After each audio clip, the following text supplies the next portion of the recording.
My name is Dr. William, and if your doctor recently told you your blood pressure is finally perfect, you need to hear what I'm about to say. Because a study that followed over 15,000 seniors for 5 years found something that almost no one is talking about in a standard office visit. The seniors who hit that so called perfect blood pressure reading had a 28% higher risk of serious falls, and their death rates were actually worse than the seniors with moderately higher numbers.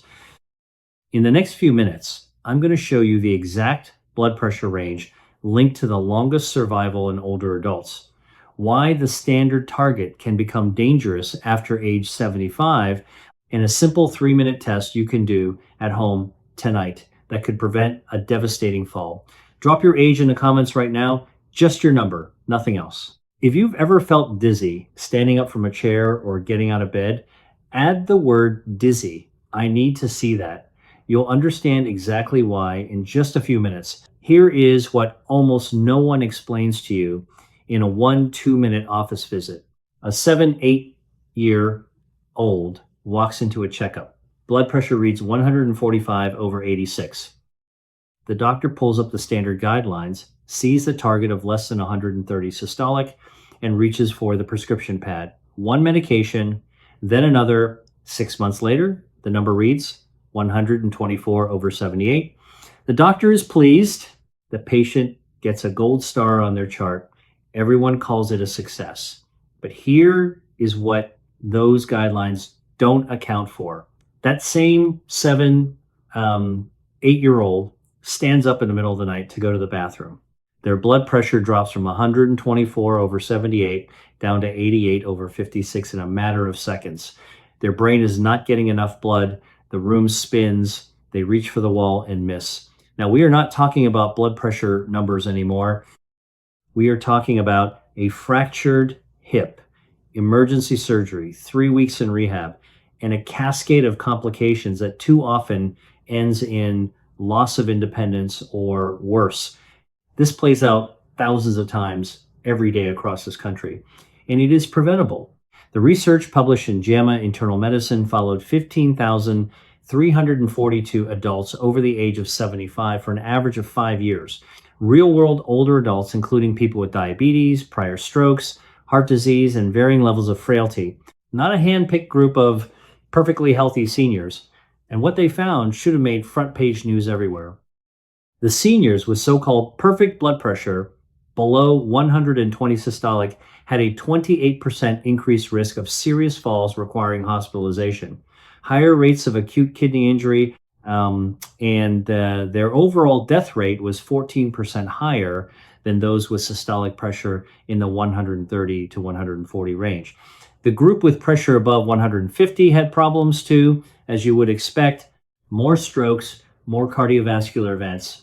But the surprise was that very low pressure was just as dangerous as very high pressure. The sweet spot, the range linked to the longest survival and best quality of life, was higher than conventional guidelines recommend.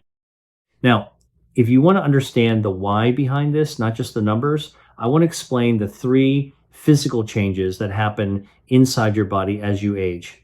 Because these changes are exactly why older adults need different targets. First, your arteries stiffen. Think of a brand new garden hose versus one that has been sitting in the sun for 20 years. The old hose is rigid. It cannot flex. Your arteries go through a similar process. When your heart pumps blood into stiff arteries, they cannot absorb the pressure wave the way young, flexible arteries do. That means you need slightly higher baseline pressure just to make sure your brain and kidneys are getting enough blood flow, especially when you are standing upright and blood has to travel against gravity. Second, your pressure sensors slow down. Inside your blood vessels, there are tiny sensors called baroreceptors. When you stand up, they detect the pressure drop within milliseconds and signal your heart to compensate. In a young person, that happens almost instantly. In an older adult, those sensors respond more slowly. So if your baseline pressure is already low and your sensors are sluggish, you get that dangerous drop when you stand. That is called orthostatic hypotension. and it is one of the leading causes of falls in people over 70. Third, medications work differently in your body after 75. Your kidneys and liver do not clear medications as efficiently as they once did. A dose that is perfectly appropriate for a 50-year-old can be excessive for a 75-year-old. The medication stays in your system longer, its effects are stronger, and it can push your pressure lower than intended. Before I go further, let me stop here for a moment, because what I have shared so far is exactly the kind of thing I wish I had more time to cover in every single appointment. We have already walked through why the standard target can backfire after 75, what the JAMA internal medicine study actually found, and the 3 biological reasons your body needs different numbers as you age. These are not opinions, these are mechanisms backed by real research. And there's much more detail behind each of them. The Complete Senior Health Vault is where I lay all of this out fully. It is the exact questions to bring to your next appointment, the medications worth questioning, the foods that work like medicine, and the warning signs that matter most after 70. Everything I wish I had time to explain in the office in one place. You will find the link in the description or just scan the code on screen right now. What I want you to hold on to before we move forward is this. There is a simple test you can do tonight that tells you whether your current blood pressure level is putting you at risk for a fall. I am going to walk you through it step by step, and then I am going to give you the specific numbers that research links to the best outcomes by age group. Let me tell you about someone I will call Donna, 74, from Columbus. Donna came in for a routine checkup. Her blood pressure was 142/84. Her doctor adjusted her medications over the next few months. By the time her reading came down to 122/76, everyone was pleased. The numbers looked textbook perfect. But Donna had started noticing something. When she got up from the dinner table, there was a split second where everything tilted. When she stood up to answer the phone, she felt briefly lightheaded. Her doctor told her it was probably just her blood vessels adjusting more slowly. Normal with age, stand up gradually, take your time. What was actually happening was this: Donna's blood pressure, sitting down, read 122/76. But when she stood up, it was dropping to around 95/60. Her brain was experiencing repeated episodes of inadequate blood flow throughout the day.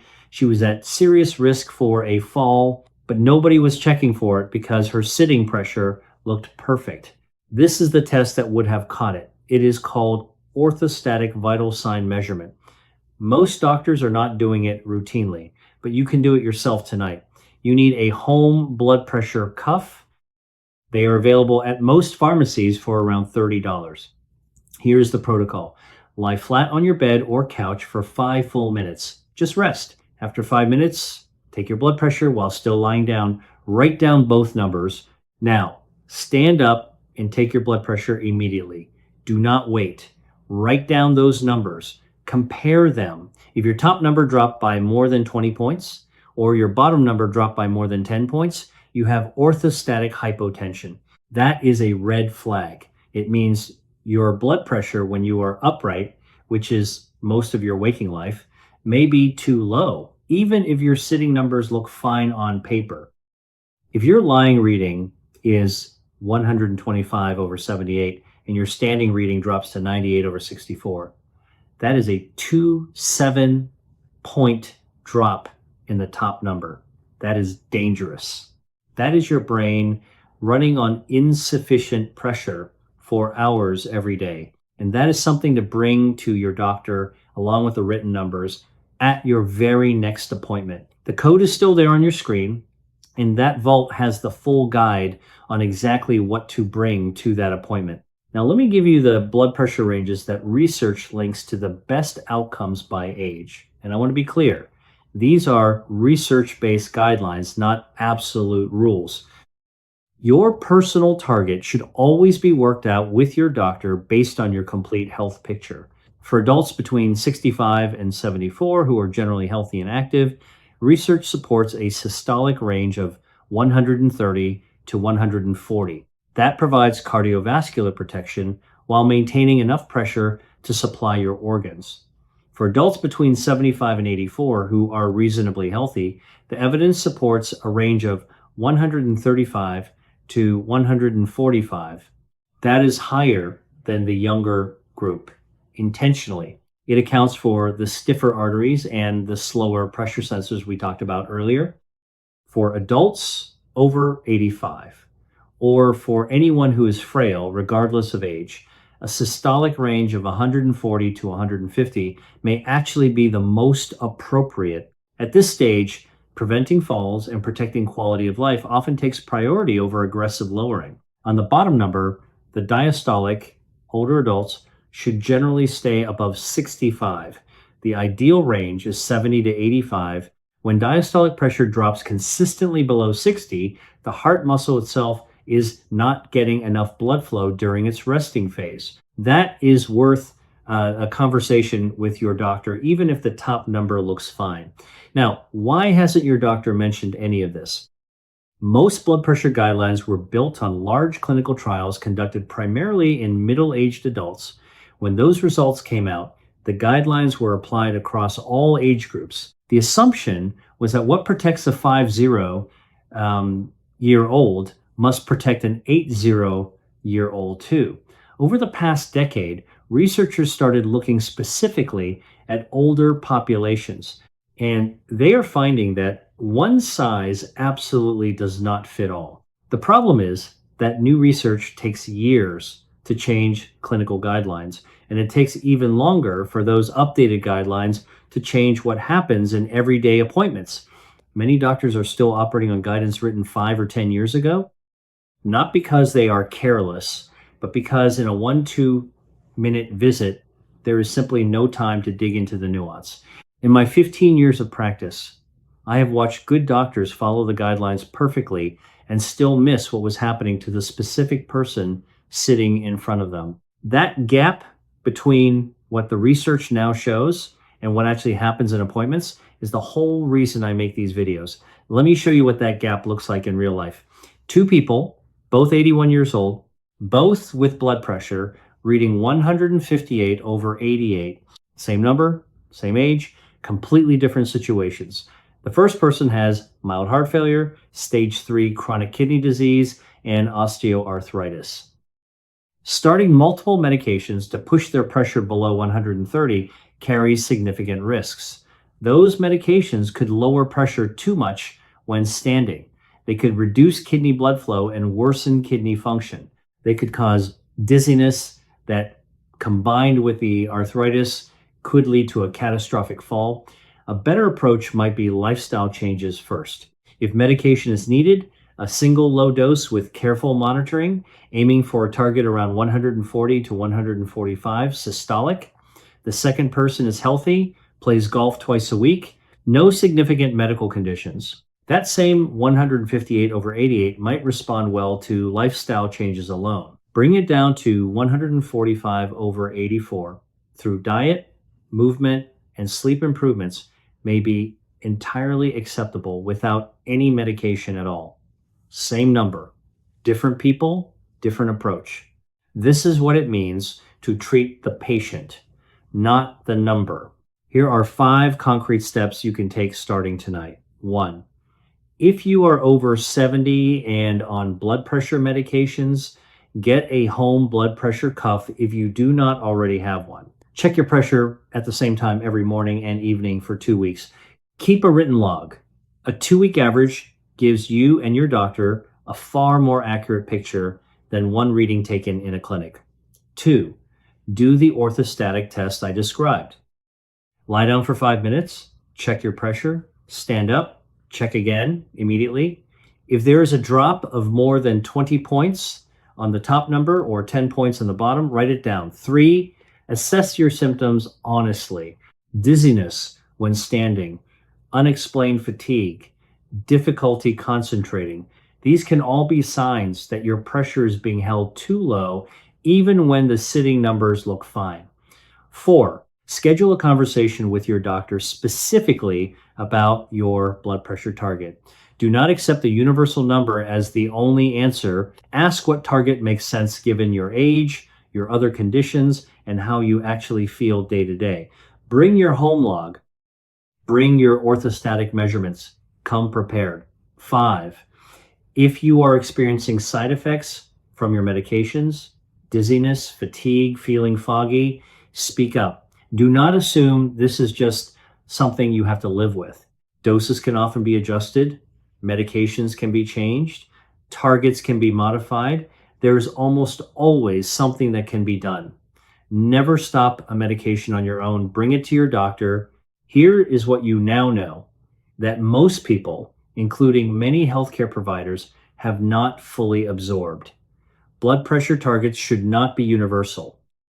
For adults over 75, systolic pressure in the 130 to 145 range is associated with the longest survival and the best quality of life. Below 120 increases fall risk, orthostatic hypotension, kidney injury, and possibly cognitive decline. Above 150 raises cardiovascular risk. The safest ground sits in the middle. You know how to test for orthostatic hypotension at home. You know, the 3 biological reasons your body needs different targets as you age. And you now have the language to walk into your next appointment as an informed participant in your own care, not just a passive recipient of whatever the chart says. This information is educational. It is not personalized medical advice. Your blood pressure target should always be determined with your own doctor based on your complete health history and current condition. What I can give you is the knowledge to have a better, more specific, more productive conversation when you walk through that door. Drop your age in the comments and tell me which part of this you are going to bring up at your next appointment. I read every single one. And if you want to go deeper on the supplements that research actually supports for blood pressure and the 2 popular ones that are a complete waste of money, I made a video that covers exactly that. The supplement industry is full of misleading claims, and you deserve to know what the evidence actually says. I will put that video right here on the screen. Go watch that one next.